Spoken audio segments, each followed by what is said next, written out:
All right, good morning. The pardon board is called to order. Today's Monday, April 24th, 2023. The time is 8:30 a.m. Would you call the roll? Present. Mirabella. Here. Here. Here. We have all members of the pardon board present this morning, so we do have a quorum. Our first item of business under regular business is review and approval of the minutes from Monday, March 27th, 2023. Are there any corrections to the minutes? Madam Chairman, I have reviewed the minutes of March 27th, 2023. All information is correct. I'd like to make a motion that we accept the minutes as printed. We have a motion by Mr. Roche, second by Mrs. Jackson to approve the minutes from Monday, March 27, 2023. Are there any objections? Hearing none, the minutes are approved. We'll move on into our other items of regular business, and that is consideration of applications for clemency. And we have our first case before us. We are at the State Police Barracks this morning. Would the staff at the barracks please introduce yourself for the record? Lieutenant Jeremy Burns, Executive Officer. Captain Patrick Washington, Commander. Lisa Frazier, classification. Okay, and would staff here at DOC headquarters please introduce yourself for the record? And I am Carla Williams. All right. Let me introduce the pardon board members. My name is Cheryl Renatz. I'm chairman today. We have, as you heard at the roll call, I suppose you heard that, Mr. Toussiant, did you? Yes, ma'am. Okay, so we don't need to do the introductions. Would you introduce yourself to us, sir? Tell us your name and your DOC number. My name is Toussiant Ridgeway, 349-584. And Mr. Ridgeway, you are represented by counsel. Counsel, would you introduce yourself for the record? Good morning. My name is Emily Lubin, representing Toussiant Ridgeway, and I would like to reserve my remarks for the end if the board allows. Thank you. Okay, thank you. Mr. Ridgeway, we have joining us this morning, we have representing the victim, we have Courtney Sanders, Stacy Mitchell, and Donnie Centers. Two of those individuals will be speaking at the appropriate time. We'll ask them to do so. Here in support, we have the Parole Project and your mother, Ms. Ridgeway, brother, Mr. Ridgeway, both who want to speak on your behalf, and we'll ask them to do so. First, let me just read some identifying information into the record, and then we'll turn it over to Mr. Mirabella. Your case has been assigned to him, and he'll take the lead on the meeting. Mr. Ridgeway, as mentioned, your DOC number is 349-584. You're here this morning seeking a commutation of your sentence. You were sentenced in Lincoln Parish in May of 1995 to a life sentence for a second-degree murder conviction. Is that information correct, sir? Yes, ma'am. All right. Would you answer Mr. Marabella's questions, please? Good morning, Mr. Ridgeway. My name is Tony Mirabella. Can you hear me okay? Yes, sir. Good morning. I'm trying to I got my phone. Mr. Ridgeway, how old are you, sir? 53. And how long have you been in prison on these charges? It'll be 29 years next month. By my calculation, I had it written down here. I can't seem to find it right now. How old were you at the time of the offense? 24, is that right? Yes, sir. So let's talk a little bit about Toussiant Ridgeway at 24 years old.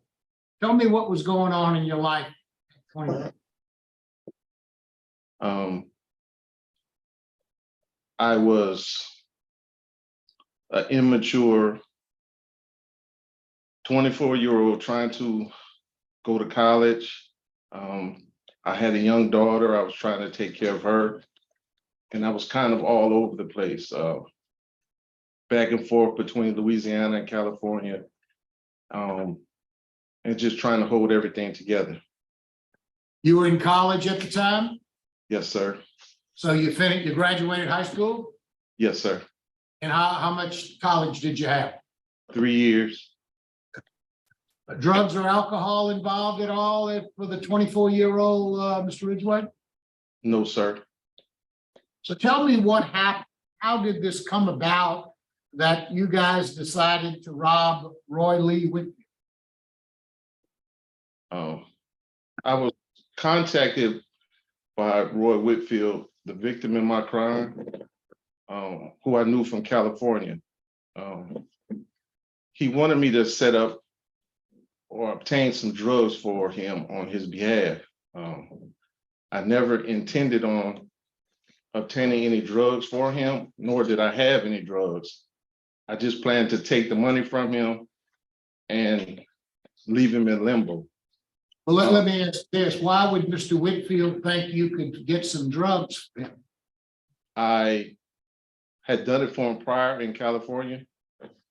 So you had been involved in drug sales maybe, but not using drugs. Is that what I'm hearing? Yes, sir. Tell me a little bit about your drug sales in California. What did you do and how long did you do that? A few times until I was caught. I had drugs on my possession, and after that, I stopped. I was more so the middleman. Okay, so tell me about what happened with the robbery. You intended to take his money, so what happened? So we met up and we ended up getting into a verbal altercation, which led to physical altercation, and I ended up shooting and killing him. After realizing what I'd done, I tried to cover up what had happened by cleaning up the crime scene and setting his body afire.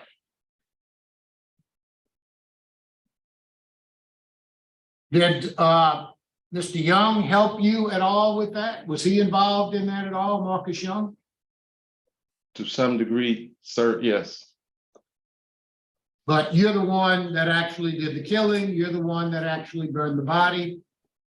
Yes, sir. Mr. Ridgeway, tell me a little bit about what has happened to you since you've been in prison. You've been in prison for 29 years now. Tell me a little bit about some of the programs that you've taken. I've taken a lot of programs.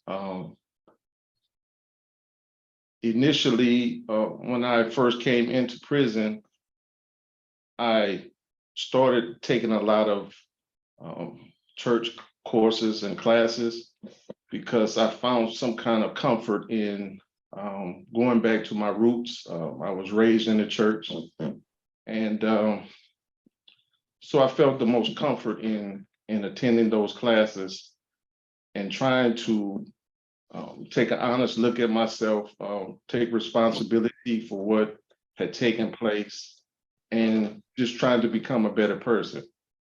So you will see initially, I applied myself in a lot of church oriented courses and classes.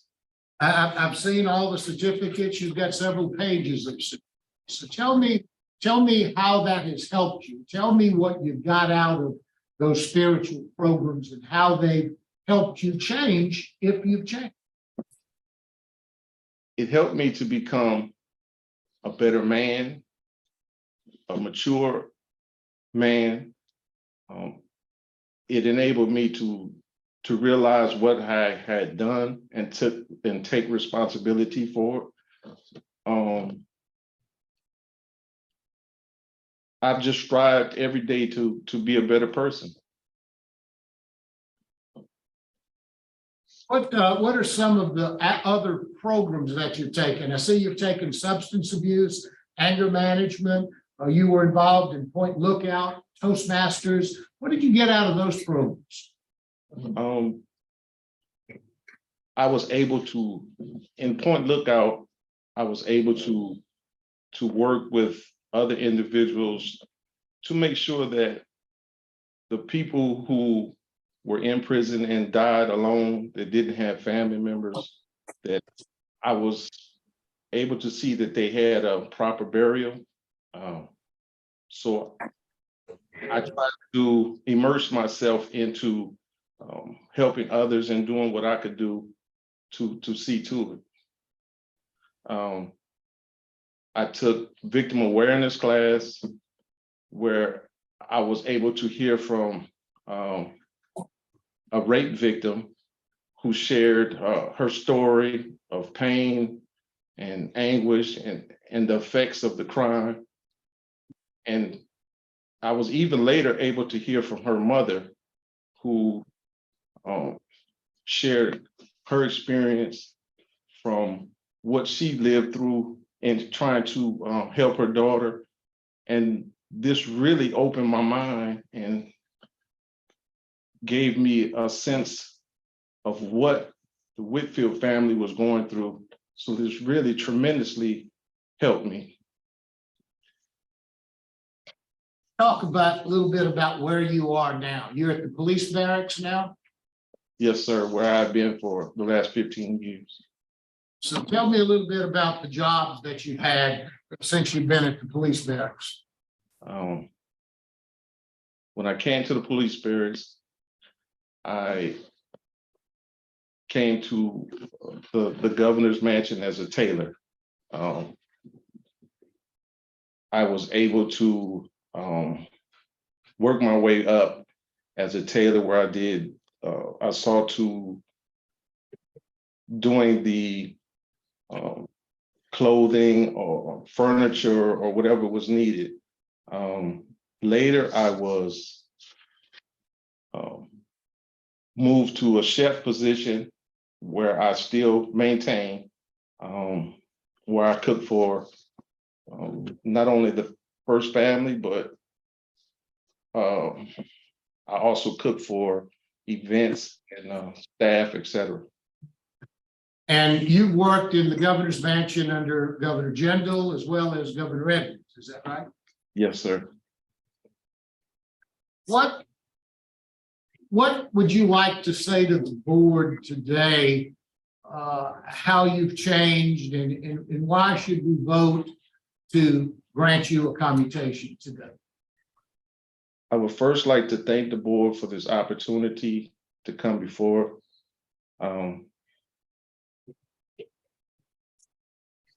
Taking Roy's life should have never happened.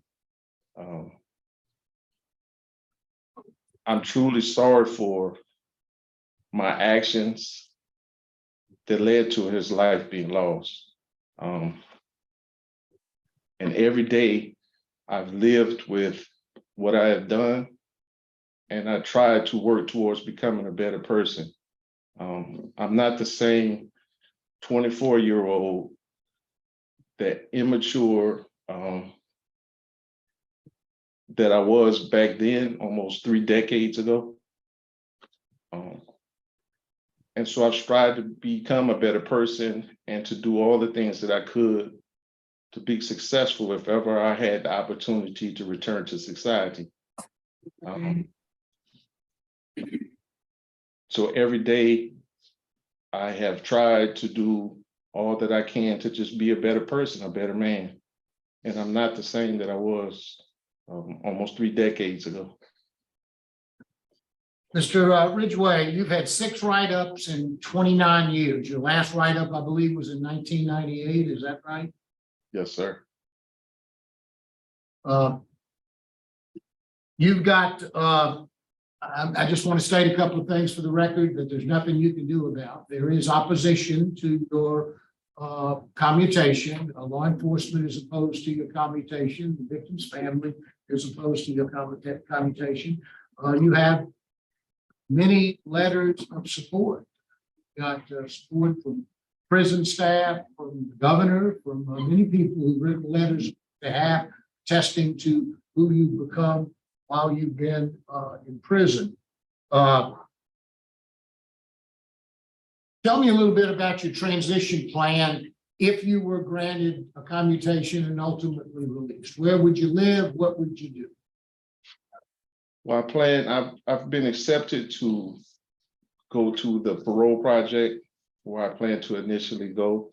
I also have a residence with a college friend of mine, Cheryl Myers, who has offered a residence for me to stay. My short-term goal is to get a job in a restaurant, and at the same time, I plan to acquire my CDL license. I plan to work my way up and learn the business. And my long-term goal is to either open a restaurant or drive trucks. Thank you very much, Mr. Ridgeway. Lieutenant, what can y'all tell us about Mr. Ridgeway? You said, Whoever, I'll let you both tell me. okay. Well, one thing that I would point out is Mr. Ridgeway's been at the mansion for 15 years, and that's no short feat. It's a testament to his character and his work ethic that he could stay in that same place for that length of time. Other than him being extremely nervous this morning, we have had zero issues with him. He's a pleasure to be around. He has a good support system, not only here, but outside. So yeah, I'm trying to get him to relax and smile a little bit, but he's real nervous. It's a tough day for him, and I understand that. Thank you very much. Thank you. All right, thank you, Mr. Mirabella. Okay, we'll hear from supporters now. Could we hear from the Parole Project? Yes, good morning. Kerry Myers with Louisiana Parole Project. Here to tell you that Mr. Ridgeway is a client of Parole Project. We have accepted him. I think that you have seen Mr. Ridgeway's sincerity, his remorse. Essentially, what you've seen is the character of a man who recognized the gravity of his actions 29 years ago. Mr. Ridgeway committed a crime. I think you can see here that he doesn't have a criminal mentality, and that is a significant difference. He's spent all of his time working to be a person who can at least honor the life that he took. His work with Point Lookout Project, his work with something that wasn't said with the Human Relations Club at Angola, which is a service organization, shows that he cares about people. Mr. Ridgeway has been in trusted positions almost the entire time he's been incarcerated. And for the last 15 years, it was said, he's been at the state police barracks, and he's worked under 2 governors. We would just encourage this board to grant Mr. Ridgeway a recommendation today that would make him eligible for release. Thank you. Could we hear from Mrs. Ridgeway, Ms. Portia Ridgeway? Okay. I have noticed a great change in my son. His disposition has changed completely. And as a teen and young adult, he thought that everyone that he knew was his friend. And he kept company with people who were negative influence and was disobedient to both God and man's law. That helped him to go astray. He is much wiser now and is willing to listen to sound doctrine. I've watched him develop into a mature, caring, responsible adult. And he expressed to me remorse for what he has done and to other members of the family. He has taken responsibility for what he has done and the thing that has landed him in prison. I was very happy to learn that he had taken advantage of several of your programs, and it has made him a productive individual. I understand that he has served and earned several certificates, and upon completion, he has really shown me that he is truly serious about turning his life around. With these valuable learning skills, like cooking, he has definitely developed good work ethics, which would really be beneficial to him if given a chance to be on the outside. In my opinion, he is not a danger to society. God has given a purpose for his life, and I hope that you will give him a second chance to find out what that purpose would be, and that you were right for giving him a second chance. Thank you. Yes, ma'am. Thank you, Mrs. Ridgeway. Mr. Bruce, can we hear from you? Yes. Well, I'd like to say, I echo the sentiment spoken here today that he has changed. He's done a 180. The person that he went in as is not the person he is today. He's very remorseful, as has been spoken. He's a completely changed man. The facilities there are supposed to be about rehabilitation. Well, he has truly been rehabilitated. As far as on the outside, I have rental property. So if he decides to come this way, he has a home to stay in. I also am involved with a mentorship group through the school district. So he has an opportunity to work with youth, to speak to some of the troubled youth about his experiences, to try to help people turn around. I also do private security, and the owner privately owns it, has promised that he has a job. So he has a roof over his head. He has a job waiting for him if he comes this way. He can also work through the school district here, working with troubled youths. Also, I'm involved with a men's Bible study group, and the pastor has shared with me that he welcomes him with love to come in and join our Bible study group. So therefore, he can be led by the Lord to continue to be on the right path. So thank you. Sir, thank you both for your comments are important. And you all are in California? Yes, ma'am. Thank you.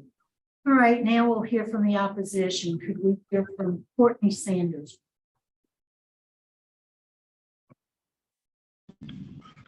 I'm opposed because I'm not the same when this happened.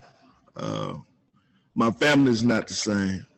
I have a brother that struggles each and every day because of the trauma that was caused.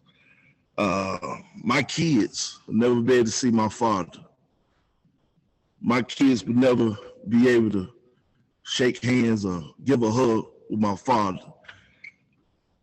I'm opposed not because my father was murdered, because the way he was murdered. This has haunted me for years, and it's haunting me today.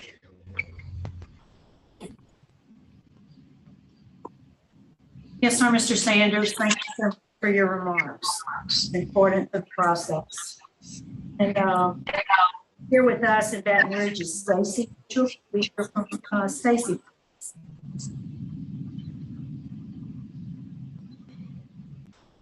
My name is Stacy Mitchell. Floyd. Speak I'm up. an oldest child of one. My father was murdered when I was 18 years old. The last time I saw him was at my graduation. My brother and my sister were 16. My other brothers was like 2 and 89. This man took away our rock, our family's rock. My father is my first son. My father was my best friend. He provided for us. He took care of us. And it was took away. My family has suffered a lot. My grandmother, who was here all those times for coming to court and doing all those things, had already been lenient because she allowed for this whole, she didn't want him murdered. She didn't want to keep, well, my father was murdered. She didn't want him to, she was in church and she didn't believe in the death penalty and all of that. So I was here during that time. I would say, well, getting no food. So I would have to relive this over and over and over again. There's not one day that my family does not suffer, that does not feel the impact of my father not being with us. I have 2 children and I have a grandbaby that he would never see. That would never ever get a chance to see or experience the time that we had with my father. This man is 50-some years old. I'm 48. I've changed too. I've changed a lot.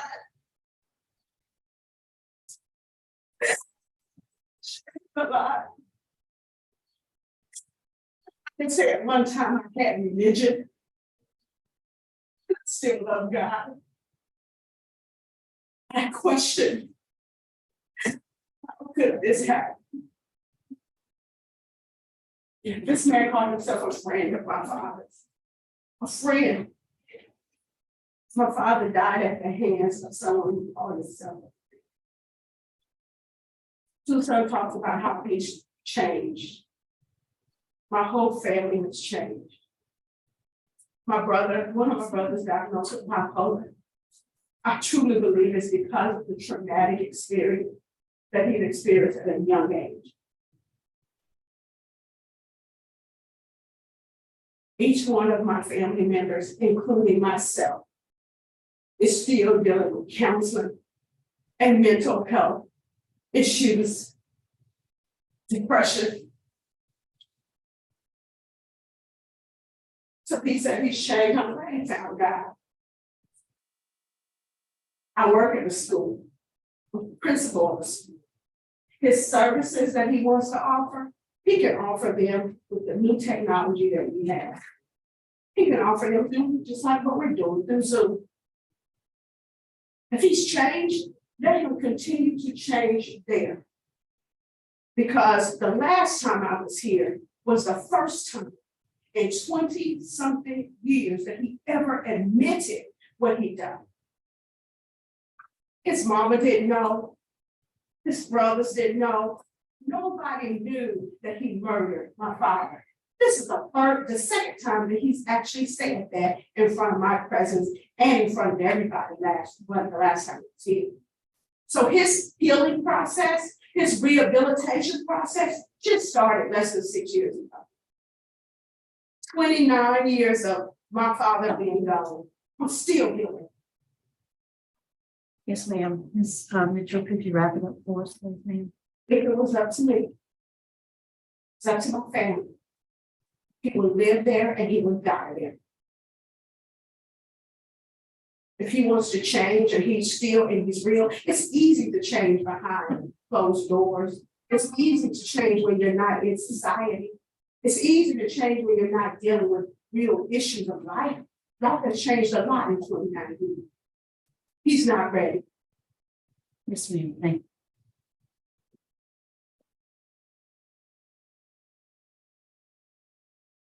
All right, before we turn it over to your attorney, Mr. Ridgeway, is there a statement you'd like to make to the board? Yes, ma'am. I'd like to first thank this board for the opportunity to speak. Roy's life should have never been taken. And this is something that I had to live with every day. I am truly, truly sorry for the pain and suffering that I've caused the Whitfield family and for all those that have been affected. The 29 years that I have spent incarcerated, I've tried to work diligently to become a better human being, a better person, to equip myself with all the tools that I could possibly equip myself with. So if ever I was given an opportunity I could be successful every entry into society. I am truly sorry, and I thank you. Yes, sir. Thank you. Ms. Lubin, you want to wrap it up for us? Yes, thank you. As he appears before you today, Mr. Ridgeway is fully rehabilitated. He did commit a horrific crime that he does take full responsibility for. And as he said, that sits with him every day. And through his time while he's been incarcerated, he has truly taken a look at himself, returning to the lessons that his parents taught him that he ignored in the way that led him down the path to this crime. He's returned to those lessons, returned to his religion, consistently taken programs and classes to improve himself and to address the root causes of what motivated him to go down that wrong path in the first place. Today, he is honest, hardworking, intelligent, introspective. He's committed to service, as you've heard, service to others. If he were to be released, he wants to continue that service by preventing others from going down that same path. He does have his daughter and 4 grandchildren, and already he speaks to his grandchildren to try to make sure that they do not follow his choices. He is trusted in his residence at the police barracks, his job at the governor's mansion, his role as head chef, managing other individuals and cooking for the first family, as well as other staff. His lack of recent disciplinary history also shows his serious commitment to rehabilitation and to personal growth. And I believe that truly Mr. Ridgeway is a different person, as he has said, than the person that committed this crime, and that he would not pose a threat to society if he were to be released. And in fact, he has shown concrete plans for his housing, for his employment, and for his potential contributions if he were to be released. So I respectfully request that this board recommend commutation of Mr. Ridgeway's sentence. Thank you.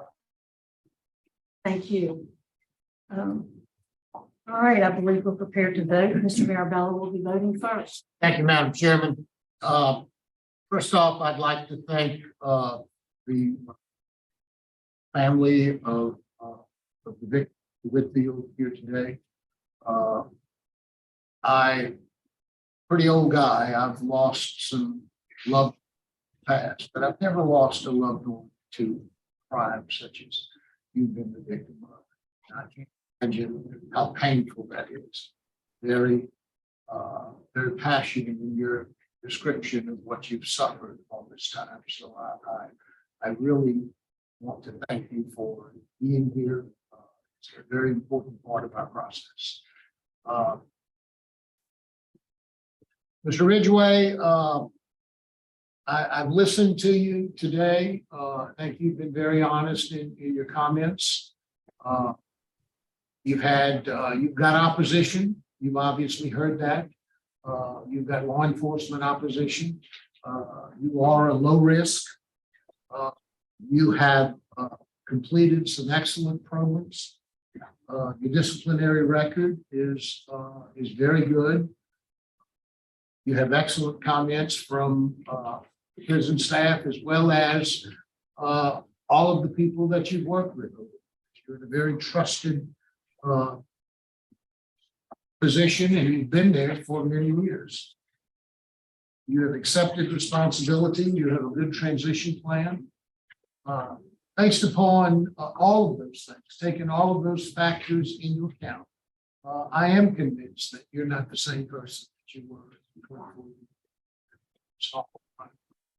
My vote today would be to recommend to the governor that he commute your sentence to 60 years and that you be immediately parole eligible.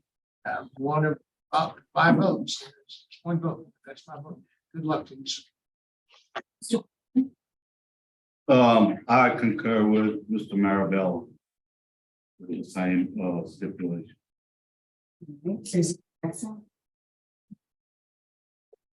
It's hard. This is hard because there is so much pain and grief attached to this case. You can feel it, and see it, feel it. And it's difficult. But my role here today will take everything into consideration. I will assure you, every case we have today will be difficult.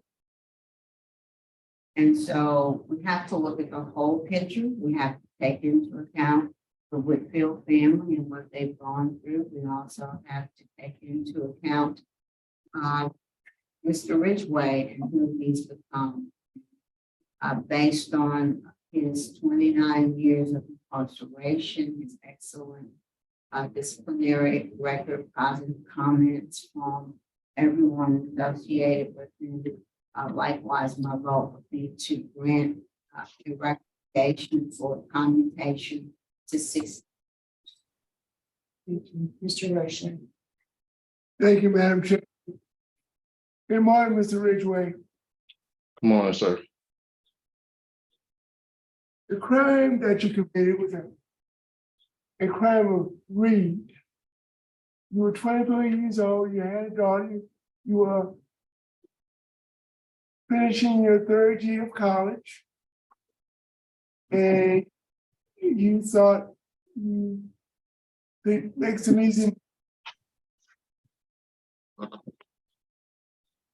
But I've looked at the 29 years that you've been incarcerated.